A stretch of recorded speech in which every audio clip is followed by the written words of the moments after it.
This is Akashvani. In the program Insights, now we bring you a discussion on Study in India portal. The participants are Anil Sahasrabuddhe, educationist, and Omvesh Upadhyay, anchor.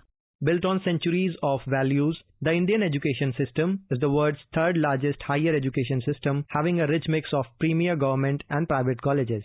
Higher institutions in India offers degrees that are competitive in the world market in terms of quality but are delivered at one-fourth of the cost, hence guaranteeing value for money. The web portal Study in India is a one-of-a-kind initiative that has been taken by the Government of India and External Affairs Ministry in accordance with the Education Ministry to provide a one-stop solution for foreign students in India. And today, to discuss more on this, we are joined by educationist Anil Sahasrabuddhe. Welcome to the program, sir. Namaskar. So, sir, to begin the discussion, can you please share some details on Study in India portal and its purpose in promoting education for foreign students in India? Study in India is in fact a flagship program of the Government of India under the aegis of Ministry of Education, started about more than 4-5 years ago. It has been in existence. However, there were many problems and challenges faced by students who are coming to India. Number one, about various universities, for getting information, they had to hunt for website to website. And then for applying to multiple colleges or universities, they had to apply separately to these institutions. Then there were issues of getting visa from their country because a lot of documentation had to be proved to get a visa. And on arrival in India and joining an institution, there is a regulation of FRRO, foreign registry has to be done. All foreigners have to register within 15 days of arrival in India. And some of them who do not know about this, they were missing sometimes and landing in unnecessary hassles and troubles. So this Study in India portal which is developed is a unique, exclusive, dedicated, dynamic website which takes care of end-to-end entire journey of the student who wishes to study in India. That means you do registration on the portal, that is mandatory. If you do registration, there will be an email generated which will go to you to confirm that it is indeed you, like our OTP on the mobile number. And after confirming, the student will have entire access to the education system of India. If a student puts in certain keywords about subjects in which that student is interested in studies in India, a lot of pop-ups will come giving information, insight into these organizations, their quality, their capability, their status, location, and then student can make an informed choice of selecting maybe 3-4 areas of interest and the institution. And once he chooses, automatically it will go to that particular institution where he is aspiring to study. A student registers on the portal, giving his email ID, a passport number. An email gets generated, goes to his email. Once the student confirms, he will get a unique ID, any foreign student a unique ID. That ID will be the entire education that a student undertakes in India will be valid. And a student can then, after coming to the portal of Study in India, will see all the subjects and all the programs. There are 240 institutions, 2,650 programs or courses which will be visible to the student. By putting in some keywords, the good institutions in that category will get popped up. One can look at them and decide where all he is interested in applying.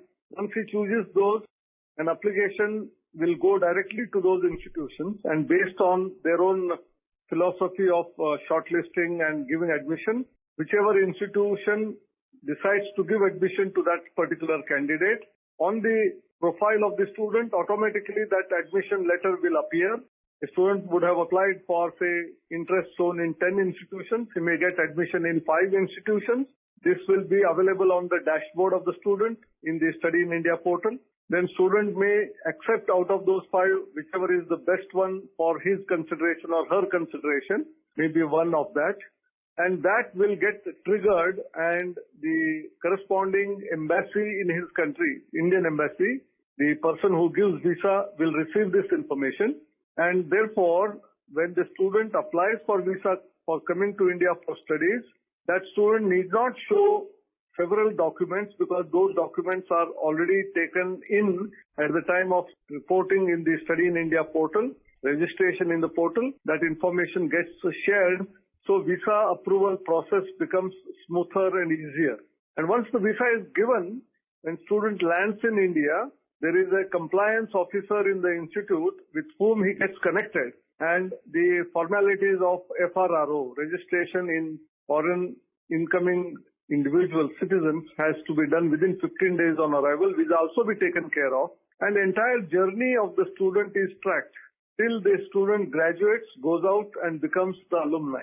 I think this is an end-to-end platform which is an exclusive, dedicated, dynamic website. Absolutely. And as you said, Mr. Sahasrabuddhe, that the portal not only provides the much needed information, but also gives a seamless experience. What about the concerns and fears of a foreign student who is trying to get admission in an Indian institute? Then there's also the concern about where he will stay, how is the cultural experience, everything around that. So when we talk about that Study in India portal is a one-stop solution, how it addresses the concerns in the student's mind regarding the accommodation and cultural adaptation? No, I have already talked about visa approval process, FRRO, and all other things.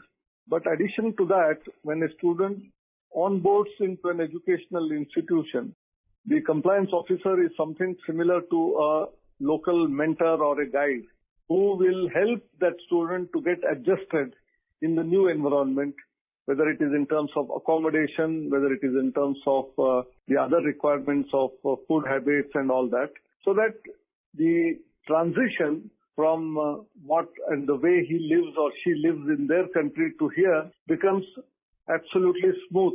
Thereby, the student does not face any challenge. Secondly, there are different cultural activities which take place in every college and institution. In India itself, there are so many states and union territories, and most of the educational institutions have students from different regions, and there will be different type of food, culture, festivals, dresses, all of that the students from abroad will also start inculcating, and the experience will be enriched. At the same time, our Indian students also will get to know about culture of the foreign country, maybe of Europe, maybe of America, maybe of Africa, maybe of Asia, some countries. Thereby, it is a mutual exchange of ideas, enriching experience of both for Indian students as well as foreign students. This will lead to a lot of innovation, lot of research, which is helpful for Indian institutions and also the experience of the foreign student who comes here. And when we talk about the Study in India initiative overall, how do you think that this initiative has influenced the overall internationalization of Indian education and the country's position in the global education market? In the global education market, about 6-7 lakh students annually go out, whatever, and 40,000 are incoming students here in India. This portal will facilitate, will help in searching institutions, in getting admission in institutions at a very affordable cost, high quality education. Therefore, these numbers are likely to increase in the couple of years' time.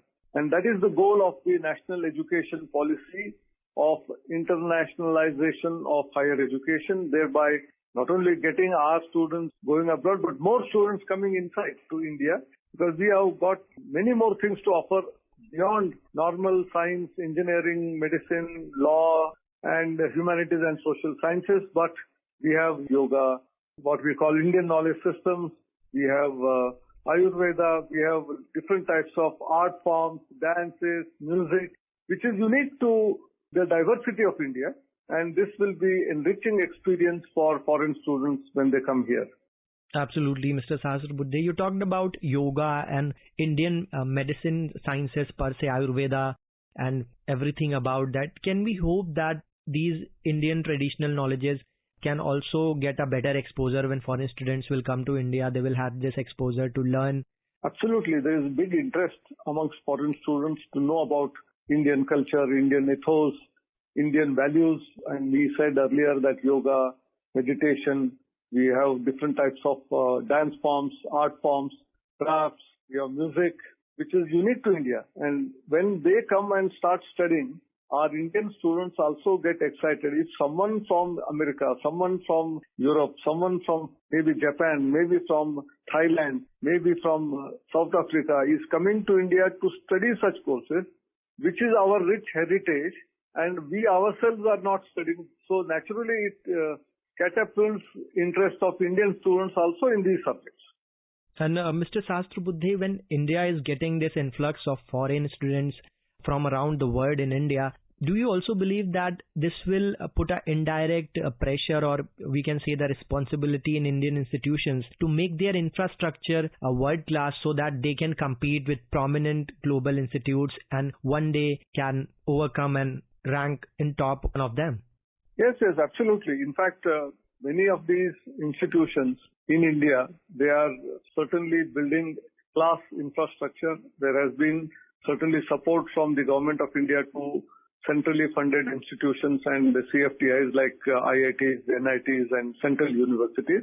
But even some of the state universities and private universities in particular have been doing their best in terms of excellent infrastructure for attracting foreign students, which will not only make them to be an attractive destination for getting foreign students, but their rankings also will start improving as the number of foreign students studying in India will increase.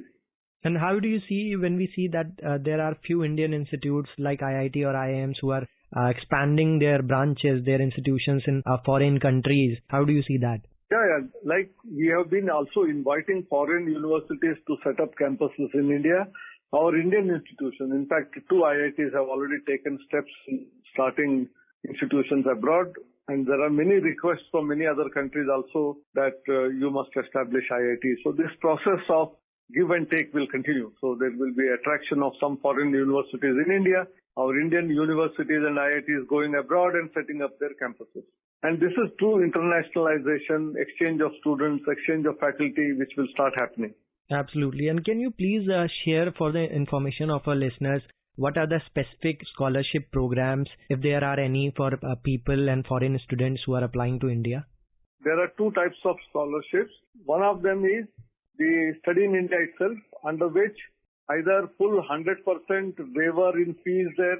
In some cases, some number of students will get 50% fee waiver, and in some cases, 25% fee waiver. That means indirectly, 100% scholarship, 50% scholarship, or 25% scholarship.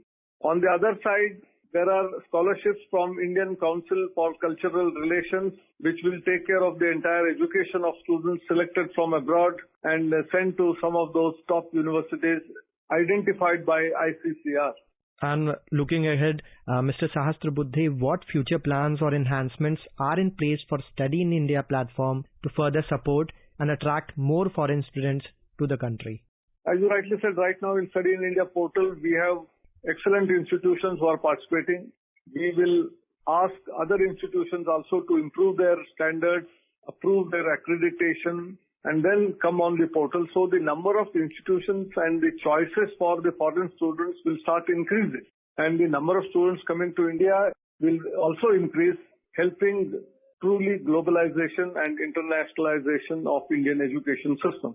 Absolutely. And one general query would be in the minds of NRIs, non-resident Indians. Will they be also eligible for this scheme as well? NRIs were already having some number of seats in both engineering and some other institutions, and in general in the other fields of humanities and social sciences there was no restriction for them. In fact, UGC is now opening up, allowing both foreign nationals as well as NRIs with certain number of additional seats over and above. So this will help NRIs also to look back at their original country of origin, where they can send their children for getting to know about Indian ethos, Indian culture. Even though they stay abroad, they must get acquainted with the great heritage that India carries. Absolutely. And on that positive note, we conclude the program. Thank you so much, Mr. Sahasrabuddhe, for joining us on Akashvani. Thank you. You were listening to a discussion on Study in India portal. The participants were Anil Sahasrabuddhe, educationist, and Om Vesh Upadhyay, anchor. This program was produced and presented by the News Services Division of Akashvani.